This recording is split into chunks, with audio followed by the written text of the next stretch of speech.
Bike बंद करवाएंगे, पीछे से तुम रेगुलर उधर से फास्ट लेन में चल रहे हो, तुम्हें देखा जा रहा है। और किधर है लाइसेंस, किधर है आपका? 2 मीटर लाइसेंस लाइसेंस है बेटा? इधर ना रोकें, आगे चेक करें, आगे वहाँ बे में लेके जाएं, चेक करवाएं।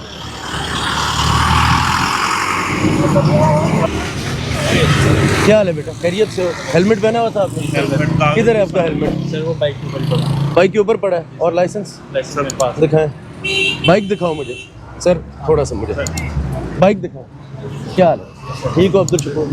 ठीक है, सलाम लाला। सर इनकी गाड़ी रोकी है, ब्लैक फिल्टर लगा। उतारे सर, उतारे। कह रहे हैं फैमिली साथ है, मैं घर जाके उतार देता हूं। मैंने इनको कहा इधर अच्छा छोड़े छोड़े, कोई बात नहीं, कोई बात। किधर है सर, किधर है? फ्रंट स्क्रीन भी एक उतारे मेरे दिल की खातिर, बाकी जाओ। चलान भी नहीं देता, फैमिली साथ है, आपको बिल्कुल करते हैं, लेकिन हमारी यही वजह है कि आप लोगों को एजुकेट करें, ठीक है? एक आधा मेरे दिल के लिए उतारेंगे, ठीक है ना? क्योंकि आपने घर जाके वादा उतारना ही नहीं है, तो एक आधा उतारें, जल्दी करें, और हम आपको वार्न करके छोड़ते हैं, जल्दी करें। फ्रंट स्क्रीन बस एक स्क्रीन उतार ले मेरे दिल की खातिर, उसके बाद निकले। अपना अजमल पहले इनकी फ्रंट स्क्रीन पे खुद उतारे, तू ना उतार, भाभी अंदर बैठी है, खुद उतारे। बाइक किधर है बेटा आपका?